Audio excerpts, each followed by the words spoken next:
Hey everybody, Sensei James back again. Another quick video for you guys to get some more work in from home while we're waiting on things to return to normal so we can get back to the dojo. So in the last video, I showed you guys this this modified or slightly upgraded little at-home grappling dummy I put together just using my gi top, belt, a couple of pillows, got a semi-soft ball right here. In this case, he happens to be covered in blue fur, so it kind of matches the uniform, but just coincidence. And I've also used my pool noodle here, purple pool noodle, to do his arm, so it just runs right across from side to side. It doesn't quite fill the sleeve out all the way, but close enough for what we're trying to get accomplished here. So in the last video, we covered a couple of pins, a couple of chokes, a couple of armbar drills we could do. So I thought we would work on a little bit more of that. So for my juniors, remember that one of our guard sweeps this semester is a technique called the hip bump. And we can practice that with our little grappling dummy here. Again, not perfectly, but we can get some practice in. So what I'm simply going to do is sit down, have him here in my guard. He'll just kind of sit up there, let him lean over a little bit. So remember, with the hip bump, what I'm doing is taking my hand and I'm grabbing my partner's wrist here low on his body, where his wrist and hand would be. And then I'm going to sit up and take my other arm over the top. Remember in class we've said that in some cases you may need to make a little bit of space. You might need to use your hip movement and use your feet and sort of shrink yourself back a little bit just to make a little space. Not too much so it gets away, but enough to make your sit-up easier. So I've gripped his wrist, made a little space. I'm going to sit up and I'm going to grab over the top with my other arm, in this case my right arm. And it's going to grab upper wrist and forearm. I'm letting my forearm extend all the way up his arm by his shoulder. Pull his arm in tight to my body.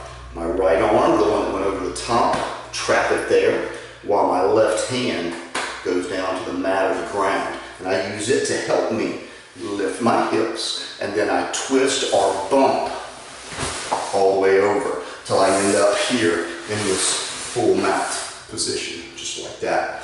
Okay, so again, not a perfect situation, but a way that we can at least get some basic practice and some reps in of that motion. Okay, while we're here in this full mount position, we could have our teen adults work our 3 basic cross chokes, or gi chokes. And these can be done from the mount, from the guard, from a variety of positions. In this case, I'm going to show them from the mount. It's easy to demonstrate from there. So remember, for our 3 basic cross chokes, we have Nami Juji-Jime, Kata Juji-Jime, and we have Gyaku Juji-Jime. So Nami is the normal, Kata is the half, Gyaku is the reverse. And the only real major difference here is going to be thumb or fingers in. That's going to determine which choke it is. So for the normal cross choke, it's both thumbs in. So thumb of the hand slides up the lapel as far back and deep as we can get it. Thumb of the other hand slides up the lapel as far back and deep as we can get it. And then we would flex our wrists and ever so slightly drop our elbows. So we've talked about this extensively on the mat when we've worked on these chokes in the past. Remember that we want to try to get the knife edge, that skinny knife edge part of our hand. We want to try to have that pressing in on the side of the neck on both sides. So if we're executing Nami Juji-Jime, then we want to put the edge of the hand all the way against the neck from the very beginning. We wouldn't want to be real shallow. We want to be very, very deep so that when I take my wrists and I straighten or flex them, the choke sets in very quickly. If I'm too loose, lots of slack, you'll notice people have to have their elbows pulled really, really wide and far out.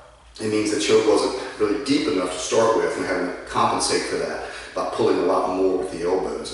And it shouldn't be necessary if we can get a really good position to start. So as I go in, I'm letting that knife edge go ahead and cut all the way in. You can see it kind of move to the side there as I press inward on it. I'm going under my own arm here, very, very, very deep again. So my make-believe head here got real skinny because I'm already starting to squeeze, even though I haven't yet flexed to finish the choke. Okay, so Nami JiuJitsu.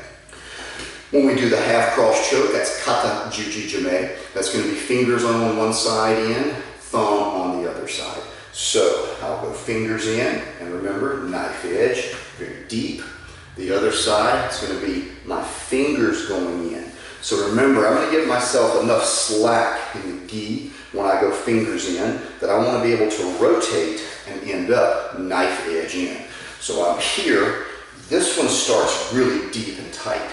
This one, since I'm fingers in, it's going to be a little more shallow. So as I rotate, I end up here in this position.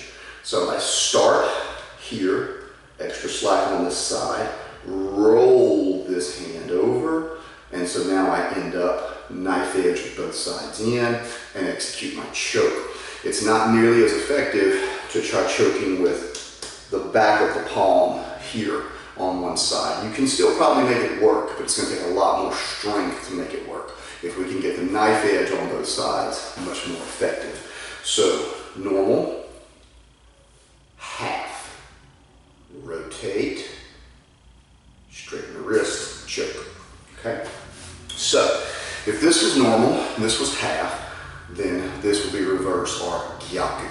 So in this case, I'm going to give extra slack on both sides so both hands can rotate. So the knife edge faces in, so when I straighten my wrist, I have my choke. So I'll go fingers in, but notice I'm going really far out. I'm not in as close as I was for normal. I'm here, lots of space. Other side, lots of space, rotate. When I rotate, now I finish here, okay? So remember, Nami, Kata, Gyaku. And I used to practice it exactly like that when I was trying to learn these names and remember the positions. I would do it over and over and over, just sitting on the couch, driving down the road. Nami, normal. Kata, half. Gyaku, reverse. Nami, normal. Kata, half. Gyaku, reverse. So, there you go, guys. There's a hip bump for our juniors to work. And there's our 3 cross chokes for our teens and adults to work on. So get busy, guys. Get busy. Stay busy. Check out the video curriculum on our YouTube site. Study the vocabulary and general knowledge in your handbook. Just because we can't be at the dojo doesn't mean we can't be practicing our judo and our BJJ. Remember, the great thing about our martial arts, about judo and jiu-jitsu, is that we take them with us everywhere we go. Everywhere we go, we take this knowledge and skill that we gain with us. And that also means that everywhere we go, there is a way we can be practicing or studying, learning, and improving and getting better. So stay busy, guys, and I really hope to be back on the mat with you guys really soon.